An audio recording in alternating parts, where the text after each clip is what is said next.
Okay, guys. What time is it? It's 11 o'clock. Just at Queensland time. I'm on the Gold Coast at the moment. What I want to do is I want to go over Kranji today, and I just want to let people know what goes through my thought process when I'm aboard in a meeting. And sometimes I do get it wrong, and most of the time I actually get it right. One of the big reasons why I abort a meeting, okay, the biggest reason why I abort meetings is when I isolate a meeting and I see, first and foremost, I look at the tracks.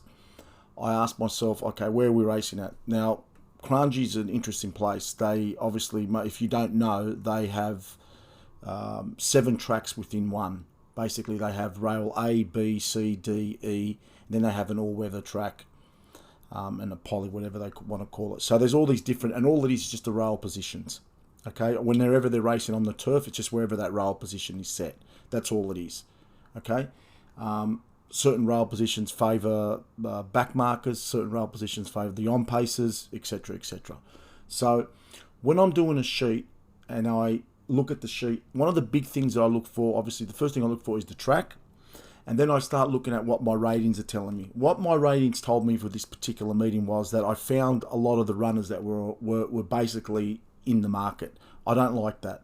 That's one of the big things that I don't go after. All right, because that's not where my edge is. My edge is to find the runners that they've missed, okay, and runners that are over 6, 7 to 1. All right, now the whole purpose of this talk tonight is to let people. Sometimes you can do this yourself. You don't need me to actually sit here all day, what I like to say, holding your hands. And I'm not putting anyone down, because these are tricky sheets, and they're not normal rating sheets like most rating services give you. What we like to do is we like to highlight runners that we think can beat the favourites. Now, when I did this particular meeting last night, I don't have the benefit of the prices that are up, because the prices don't come up till a bit later. So what I do is I obviously set my own prices, and then I obviously when the markets open up, I like to see what they've got them at. Now, my prices were still, I had a lot of favourites in there. Okay, I didn't like the meeting myself personally, so I wanted to have a look at it. And then once the markets did open up and I saw that, hang on, my runners are aligned with their runners, I then made the decision to abort. Okay, but that decision is mine, and this is what I'm about. I'm not about trying to sit there and I want everybody to think for themselves. One of the big things that a lot of people don't want you to do is think for yourselves, right? Because why would you? You don't want to be sitting there. You just want to get a sheet, bet off it, end of discussion. But that's not how you're going to make money. It's trust me, you're not going to make money like that. I went on this when I started as a pro punter. All right, I had other pro punters around me, and I was following them, and I lost a lot of money following them, because I wanted to be like them. I wanted to do exactly what they wanted to do. But you can't get into someone else's head. Now, I'm not asking you to get into my head. What I'm saying to you is that you need to open up the sheets and have a feel of it yourself and muck around with the sheets. That's why I still send the sheets and I say abort. One of the big reasons why I still send sheets out is so everybody can have a look and go, oh, okay, well, what would I do in this instance here? So let's just quickly have a look at race 1, and let's have a quickly go look through the whole particular meeting itself. The meeting actually ended up being a really successful meeting, and unfortunately I got it wrong. But I want to go through the meeting, so maybe there are days where you can go, you know what, I can do this myself. Okay, I am a fill punter, and sometimes I feel like this is just not going to be a successful night or day or whatever it is. And that's what happens. Now we quickly go to race 1. I've had the 2, the 3, the 4, the 5, and the 9. Now I know the 5 won. Now the 5 was what was it? It was 245. We never got price, so the race itself was pretty much a pass race, because I had a couple of runners in there that I didn't like. I think the 2 got price, the 3 got price, the 4 got price. The 5 was the one that the 5 I thought was clearly on top, and that was the one that I didn't want to take on. Now, when in that instance, sometimes you don't take them on. Now, you don't have the benefit of seeing what I'm seeing. Now, if I've got a horse rated at at $3.30, well then obviously it's clearly the one to beat. Now that runner was never hit $3.30, so it was $2.35, etc., etc. Now in that instance, it's up to you to whether you want to take it on or not. Now what I would do in this instance, if I saw something that was that strong on the ratings and that was well heavily backed, then I'll just let the race go. Or sometimes I'll take it on. You need to make that call sometimes. I will make that call 99% of the time, but this is more for you to start learning how I'm betting and what the thought processes that I'm going through at the time. Okay, we move on quickly to race 2. It was a pass. I think I had the what was it? It was the 5, 7, 8 all first starters. Some absolute cat come out and won, and that's why I didn't like the race. So there's no point going over that race. Okay, then we quickly go over to race 3. Okay, and this is what I call like a nice little fill-up race, because what happened in this particular race is we had the 1, which was rated at 10.3. It wasn't backed. I mean, it was heavily backed, so that had to be dropped. Then we had Made in Russia rated $5.90. We got $7 for it. Okay, so that was probably the 4 and the 5 were the 2 top picks that I wanted. But you see, look what I had for the 5. I had it $5.23. Now that thing got backed into $2.60. Take it on. If I rated it at $5.23, it tells me one thing. It's a $5.23 chance, and it's got the percentage of the market's telling me that there is no way that this thing should have been that price. Okay, so I've isolated. Now they're the type of runners that you do take on. If that thing was like $3 and it went to $3, well, it's a clear top pick, and it is rare that I have a horse rated $2.50, $2.90, $3. Okay. When they are rated at those short prices, then you don't really want to be taking them on, because the ratings have said, hey, this is the clear top pick. All right, so in that particular race, we had a look at it, and if you were sitting around, you'd have automatically dropped the number 5, because you can see here that it got heavily backed. And then we had Silent Force. Okay, and that hit price. I mean, it hit $9.50, $10, so that's okay, because we had that pot was 62%, and then we had a Bear Witness. Now there was a problem with Bear Witness. Okay, it got absolutely smashed. Okay, now you got 2 options here. You got option 1, you go with the rules. 2 runners not matched, you bin it. Okay, you bin it. Now that horse there at 18-1, from 18-1 into 10-1. I like to take them on. So this is the time. If I was navigating at this particular point in time, I would. But there was one thing that no one saw here, and there was a late scratching. Number 2, okay, the 2 is a sub run if rated, and that was why these prices were not. That's why this thing was heavily backed. So then I make the decision to say, right, who do I drop here? Well, if I had that horse rated at 18-1. And it went from 18-1 into 10-1, and there was a late scratching, well, I would have accepted 12, 13-1. So in this instance, this is where you need to be switched on. You need to say, well, there's a reason why, because you're going to drop a runner that's 18-1, you're going to drop 2 runners. That's our rule, but the reason why is because there was a late scratching. Now, lo and behold, okay, the 4 never got affected by the late scratching. Perfect. Okay, now if there was not a late scratching and that thing was 18-1 into 10-1, yes, abort the race, no problem. But that's the reason why that thing was 10-1, because obviously it really affected the markets. So that there would have been a great fill-up race had you played in the race, because you would have dropped the 2 runners, obviously the 5, and you would have had to drop the thing. But again, this is where you need to be switched on. You need to be watching what these markets are doing. I mean, and this thing was a late scratching. I think it was at some 5-10 minutes before the race. It wasn't at the barrier. All right, so that was a great fill up in that race, because if you spread the units that you had spread on, taken off on War Pride, and put it on Made in Russia and Axel and Silent Force or whatever it was, you would have got a great fill up.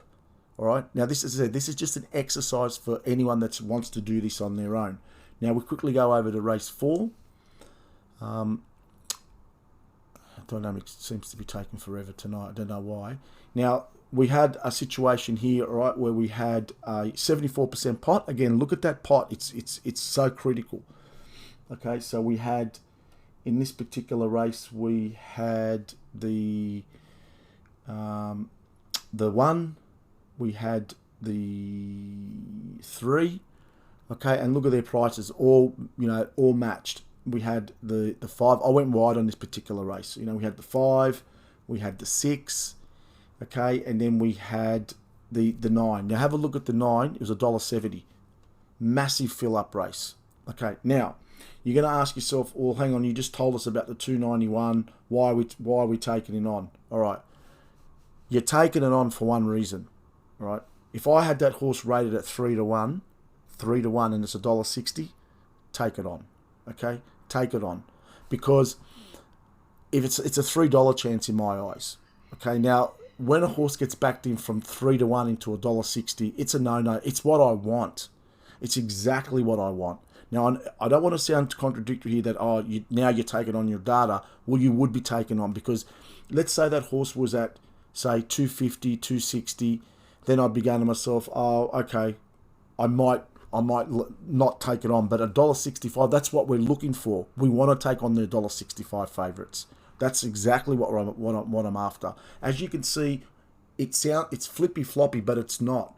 Because that's the thing about being flexible. You need to be flexible with what you're doing here. Now, are you going to take on a horse at $1.65? We take on $1.65 favourites all the time. Now, had that horse been set at $1.70, $1.80 when the opening markets opened up, I was taking it on regardless. All right, it wasn't the clear top pick. All right, and there was no way that runner was even remotely around that price. Remotely. All right. Now, the opening lines had that thing at $2.36. Now, I had it just about $3. It was one of those runners where I thought, yeah, you can win, but not anything under the $3 mark. All right, so this is either you can do two things here. This is where you are, it's in your hands here. Now, you can say to yourself, wow, $2.91, but don't let the price scare you. $1.65 was a ridiculous price for that. All right, so you're letting price scare you. Now, the 1, all right, we got. I think that they backed it in from 450 to whatever. I got it rated at 433.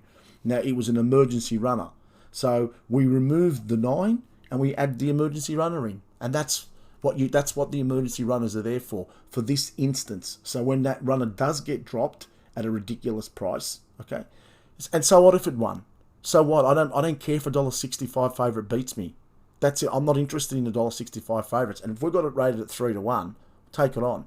That's when the emergency runner comes into play.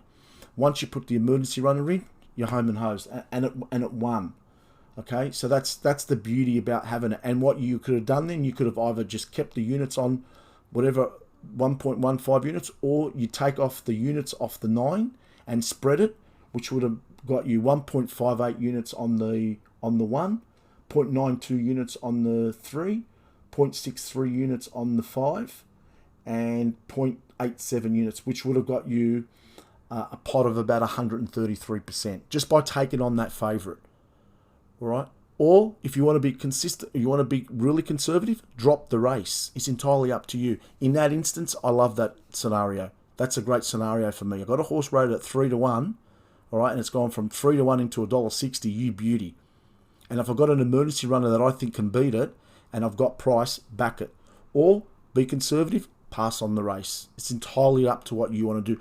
And again, you're seeing why I aborted on the meeting. Because if you have a look what happened here, I'm not interested. Yes, that won, but I'm not interested in these runners. I thought it was out of the 1 or the 9.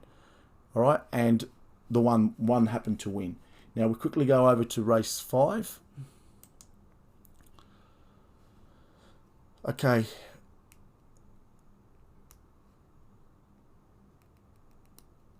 Race 5. I don't know what happened here.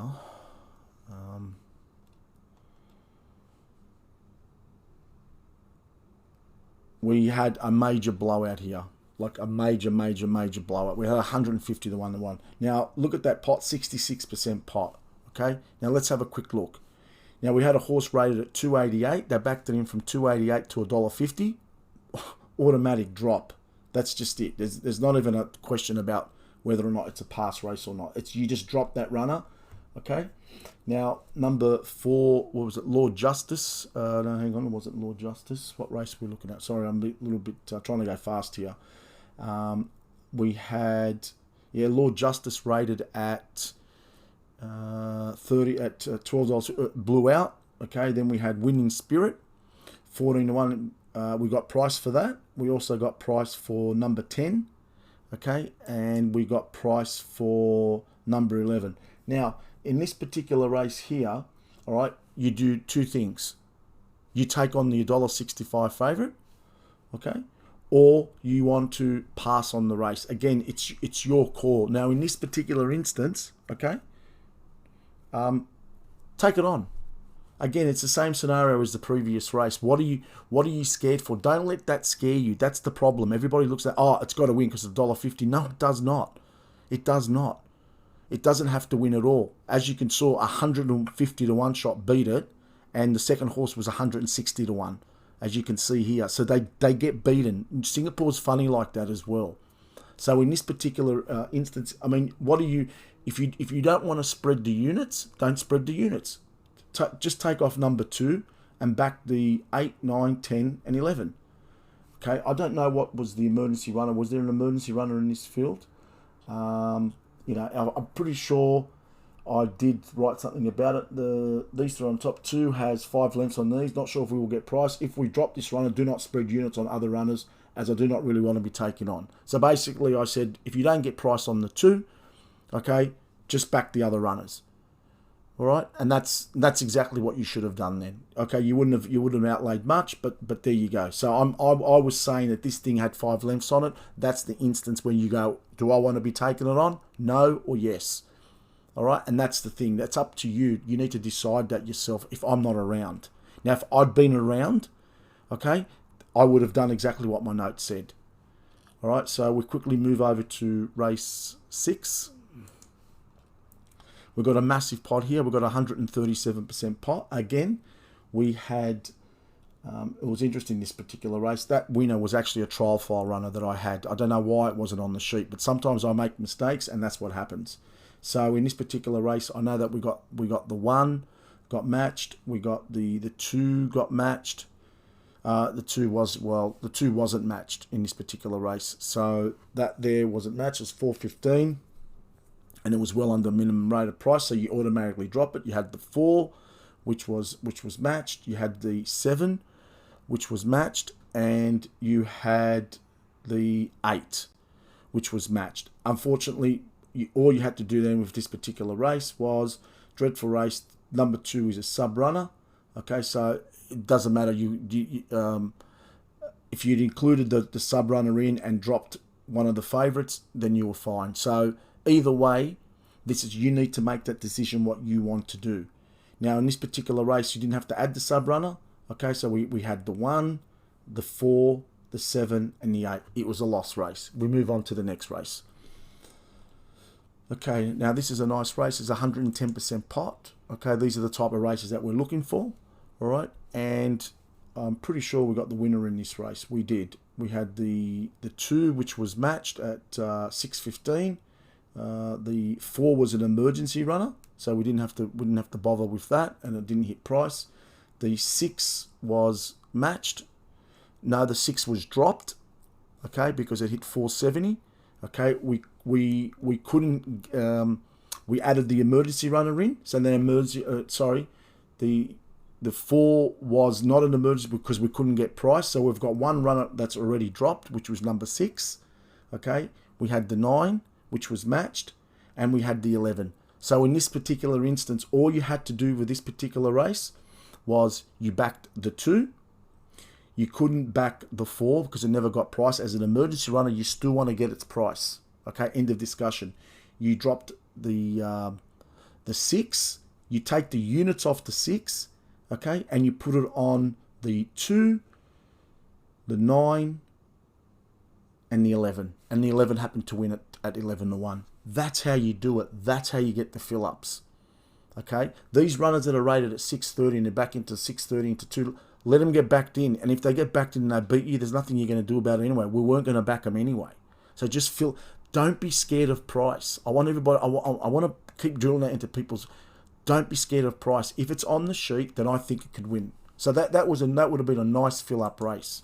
Okay, we go to race 8.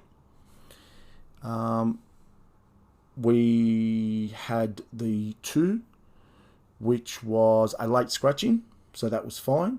The 4 was added because of the fact that the 2 was a late scratching. That's another reason why I included it as a sub runner. So we had the 4, the 5, the 6 was matched, and the 8. Okay, they were all matched. So again, I think the favourite came out and won. I didn't watch the race, but there you go. So that's how you got to navigate around the sheets. You've just got to watch the markets and see what they're doing.